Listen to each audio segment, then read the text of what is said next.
학과를 어떻게 선택할 거냐라고 하는 부분이에요. 문이과 응시 인원을 보니까 지금 49대 51 정도, 인문 쪽 사탐을 선택하는 아이가 49% 정도, 그리고 자연계 쪽이 51 조금 넘는 거, 51점 이렇게 넘는 것 같아요.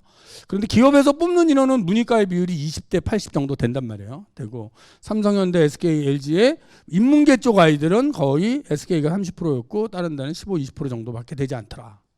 사실상 공대 쪽으로 간다면 전화기예요. 전자화학기계.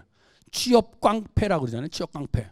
전화기 학과만 가면 무조건 취업된다. 그래서 우리는 뭐 취업 깡패다 이렇게 부르는데, 전자화학기계 전공 취업률 사실상 100%다라고 보시면 됩니다. 그러면 전부 다 그러면 전화기로 가야 되냐? 그건 아니에요. 취업률이 높지만 자신이 적성이 맞지 않으면 대학 다니면서 고생을 하고 학점을 못 따니까 취업이 안 됩니다.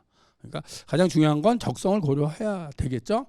자, 자연계학과로 교차 지원이 가능한 학교들입니다. 그래서 취업을 보면서 내가 인문계 쪽으로 수능을 봤지만 자연계 쪽으로 진학하고 싶다면 자연계 쪽으로 교차가 가능한 그런 대학은 무엇일까? 내가 선택한 사탐과 확률 통계가 불이익을 받지 않는 그런 대학은 무엇일까? 이런 부분도 한번 생각을 해보셔야 된다라는 말씀 드리는 것이고요. 4년대 대학의 전공별 취업률이에요. 아이들이 선호하는 학과는 경영경제인데 경영경제 취업률 보니까 한 60% 정도 되더라고요. 그리고 생명과학이나 화학공학을 많이 가려고 하는데 취업률이 그닥 높지 않더라. 이것도 이런 부분도 보셔야 돼요. 취업률 보시면서 학과도 선택을 하셔야 되고요. 이거는 통계청에서 나온 자료인데요. 참 문과가 취업이 어렵다라고, 인문이나 사회과학 쪽 가면 마이너스잖아요. 취업이 안 된다고 하는 것이고, 이쪽 정보통신 쪽으로 가면 거의 지금 모자르다는 거예요. 8만 9만 정도가 모자랄 정도로 이쪽이 취업이 된다라고 하는 통계청의 자료이기도 합니다. 그러니까 이런 부분도 전공을 선택할 때 대학을 들어가는 것도 중요하지만 졸업 후에 취업까지도 생각하면서 학과를 선택해야 되지 않을까라고 하는 것이고요. 이거는 대학 알림에 2022년 3월 달에 나온 자료를 제가 한번 찾아봤는데요. 취업률을 보니까 성균관대, 서강대, 한양대 이런 순서더라고요. 우리가 살고 있는 이쪽 서울 쪽, 그다음에 요 두 번째는 국립대 쪽이에요. 국립대 쪽은 역시 서울대가 71% 정도 취업률을, 그 다음에 규모가 좀 작은 그런 학교 중에서 목포양대가 84% 정도. 해양 쪽이 또 취업이 잘 되더라고요. 이것은 이제 대학 알림에 있는 자료입니다. 알림에 있는 자료였고요. 그다음에 요거는 이제 중앙일보가 발표한 유지 취업률이라는 거예요. 그러니까 취업을 하는 것도 중요하지만 취업을 해서 계속 다니는 거, 유지 취업률이죠. 그래서 계속 그 유지 취업률이 유지되고 있다면 괜찮은 직장에 들어간 거잖아요. 그래서 유지 취업률은 상당히 중요합니다. 그러니까 어디에 취업됐냐도 중요하지만 아이가 계속 꾸준히 다닐 수 있는 곳인가. 그래서 찾아봤더니 역시 성균관대가 굉장히 높아요. 92% 정도 되고요. 그다음에 우리 인천에 있는 인하대가 88.2로 한 12등 정도 하고 있네요. 그래서 이런 부분들도 한번 참고적으로. 근데 요건 이제 대학에 대한 거니까 중요한 건 대학에 대한 것보다는 학과에 대한 게 더 중요하겠죠. 그래서 진로를 설정할 때 가장 중요한 것은 무엇일까? 그래서 우리가 학부 형님들이 수능 끝난 다음에 상담하면 취업이 잘 되는 학과로 그냥 가고 싶어요. 뭐 이렇게 말씀을 하시는 분도 있긴 있어요. 그런데 이제 취업도 취업이지만 중요한 건 대학 들어가서 내가 잘 적응해서 학교를 잘 다녀야 학점도 잘 따고 그래야 취업이 되는 거거든요. 그래서 자신이 무엇을 잘하고 무엇을 좋아하는가, 자신의 흥미적성 가치관을 고려해서 거기에 맞는 그런 학과를 선택하는 것이 좋겠다. 이런 말씀을 드립니다. 자, 오늘의 마지막 팁입니다. 이렇게 하면 떨어집니다. 반대로 이렇게 안 하면 붙는다는 것이겠죠. 자, 가군, 나군, 다군의 성격을 무시하고 마음대로 지원하면 떨어지겠죠. 원서를 쓰실 때 가군과 나군 중에서 분명히 안정 지원을 하셔야 됩니다. 내가 이번 정시에서 꼭 하나는 붙어야 돼. 그러면 붙어야 되는 대학은 가군과 나군에서 정하시는 게 맞아요. 다군은 변수가 많아서 많이 돕니다. 아까 인하대 의예과 봤더니 100분이 90이 끝났지만 15배 돌았잖아요. 그 도는 이유는 그게 다군이라는 특성도 있어요, 사실은. 두 번째, 입시 기간에 모의 지원 결과를 믿고 지원하면 안 된다. 모의 지원군마다 복수 지원이라는 상당한 허수가 있습니다. 입시 그 모의 지원 하잖아요. 학생들 하는데 거기 보면 허수가 많기 때문에 100% 믿을 수 없다라고 하는 것이고요. 그다음에 학원에서 나온 종이 배치표는 국수 예탐의 비율을 전부 다 똑같이 25, 25, 25, 25 한 것이기 때문에 그걸 가지고 감을 잡고 내가 지원하는 대학의 반영 비율을 곱해서 나의 점수를 산출해야 된다라고 하는 것이고요. 작년도 합부를 100% 믿고 지원하면 당연히 안 되겠죠. 모집 인원, 반영 비율, 경쟁률, 특히 학과가 이번에는 새로 신설되고 변경된 부분이 많이 있었죠. 그런 부분도 고려하셔서 정하셔야 된다라고 하는 것이고요.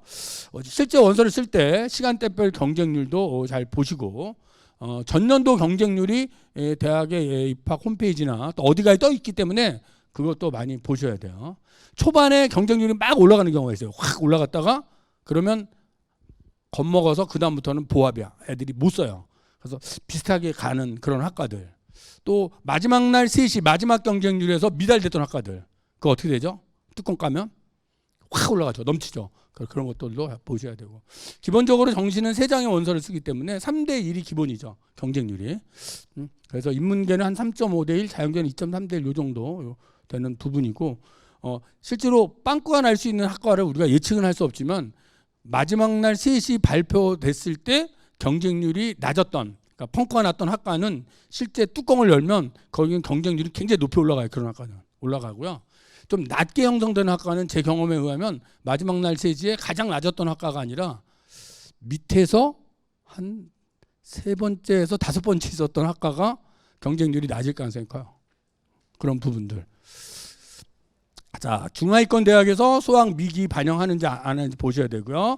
그다음에 신설학과는 약간 높게 형성될 가능성도 있다라는 부분도 보셔야 되고요. 경기가 불경기이면 대부분 토목 건축 쪽의 경쟁률은 하락하고 국립대나 경영 간호 교육 사범 쪽은 높아집니다. 그런 부분이거든요. 그러니까 요즘 같은 이런 경기라면 토목 건축 쪽은 약간 떨어질 가능성이 있어요. 그러니까 내가 정말 꼭 붙어야 돼. 그러면 토목건축 쪽이 경쟁률이 좀 낮을 가능성이 있다라는 것도 말씀을 드리고요.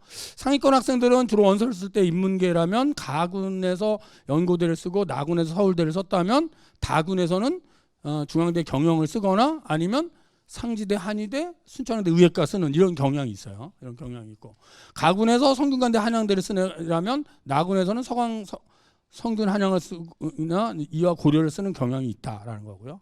자연계 학생들이 가군에서 연고대를 썼으면 나군에 서울대 쓰고 다군은 의학계를 쓰겠죠. 그런 계통이고, 아니면 중앙대 소프트웨어나 전기전자, 이게 다군이기 때문에 다군에서 지원할 가능성이 있고 거기는 경쟁률이 해마다 높아지는 그런 학과이기도 하다라고 하는 것이고요.